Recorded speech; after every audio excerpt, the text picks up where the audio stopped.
Guys, welcome back to my channel, and as you can tell from the title of this video is 5 things they don't tell you about postpartum. This video is in collaboration with another YouTube mom.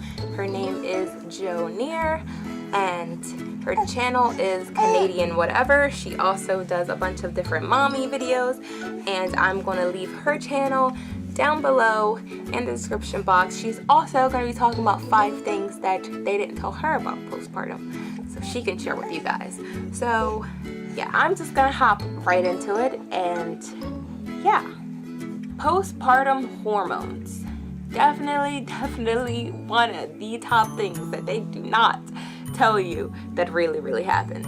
I remember after having her, literally it was like maybe a couple hours later, and I was like in tears in the hospital. You definitely do get emotional. Your emotions are like on a roller coaster. It is insane. You feel like all these emotions of love and, you know, nervousness and how am I gonna do this, especially if you're a first-time mom. It definitely hits you 10 times harder. Obviously this was my second child, but it was still definitely really hard and emotional for me. Postpartum depression is something that is very serious that I don't think they explain enough to you when it comes to the emotional aspect of, you know, postpartum. But postpartum depression is a very serious thing, and I'm just gonna advise you guys that if you are feeling down, if you're not feeling like yourself, if you don't feel like you can actually, you know, do your day-to-day things, and you find yourself feeling a little down in the dumps, I would definitely highly recommend for you to call your doctor and be seen, because you may have postpartum depression. I feel like it's not really talked about before you have the baby, or if it is talked about, it's not talked about in detail. 9 times out of 10 you don't even realize you have it. It really takes for somebody else to tell you, hey, I think something's wrong, or I think you need to go see somebody, before you even realize that you have it.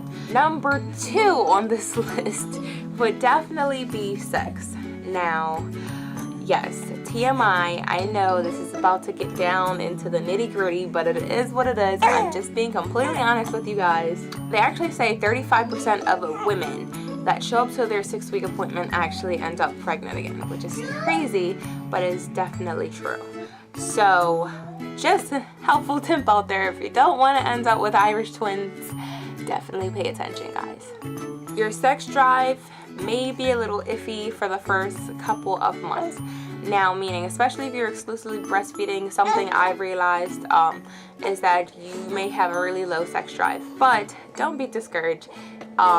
You can try different things to help your sex drive get back up and get you up and running again. And so this is another TMI thing, but when you're having sex for the first time, it may definitely not feel too comfortable. It may be a little uncomfortable and it may hurt a little, so definitely take precaution in that area before you decide to just jump head first, you know. Definitely take some precaution. Number 3 on this list would definitely be aftercare. So pads, ladies.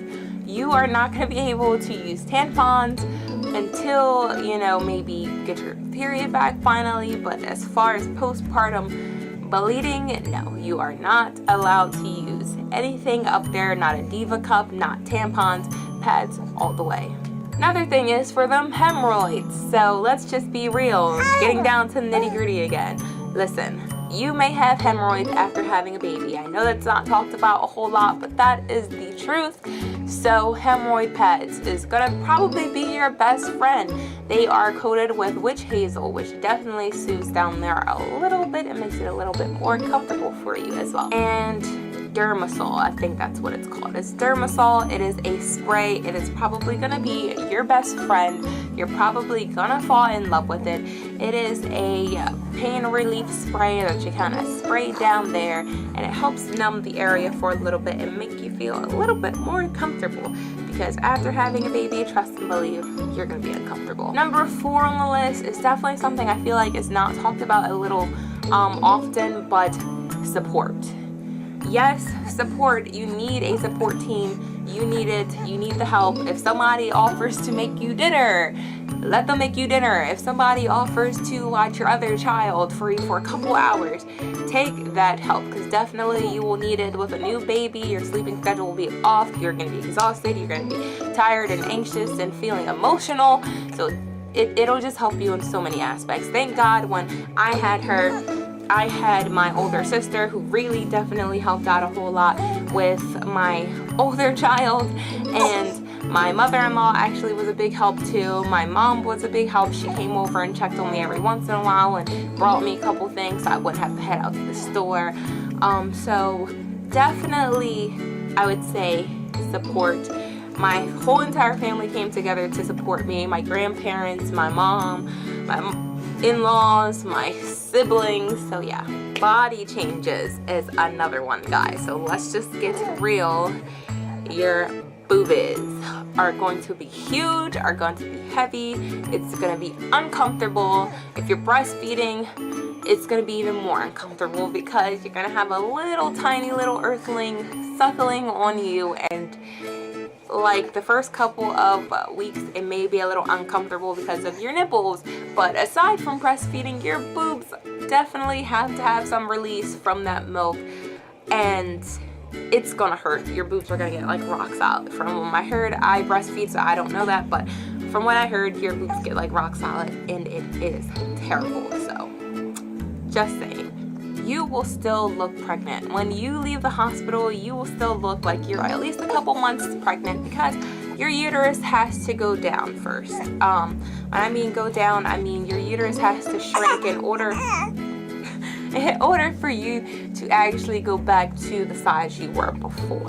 So that is something that I was actually shocked about myself. I had no clue. I was like, what? Why do I still look pregnant after I just had a baby? Like, there's not another one in there, right? There's not. That is something to consider. Don't be alarmed. It definitely happens, but give it a couple of days and your stomach will go right back down, girl. You got it. You're okay. And let's be real, stretch marks. Some females get them, some females don't. I definitely got stretch marks. It is what it is. It runs in my family. It's a hereditary thing. It's not that big of a deal, people. Stretch marks, yes, they are your little battle wounds. You know, you're looking like a tiger now, looking fierce, girl, fierce. But that is okay. There is nothing wrong with that, okay?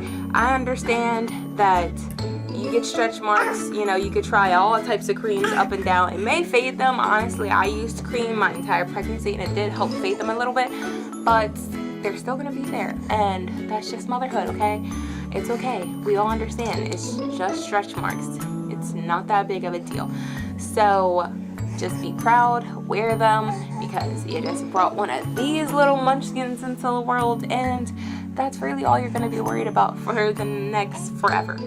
Well, that is all for this video, guys. Thank you so much for watching this video, and if you want more videos like this, definitely subscribe. Check out the rest of my videos and give this video a thumbs up. Comment down below some of the things you didn't know about postpartum but you found out the hard way. So thank you guys for watching this video, and I'll see you next time. Bye.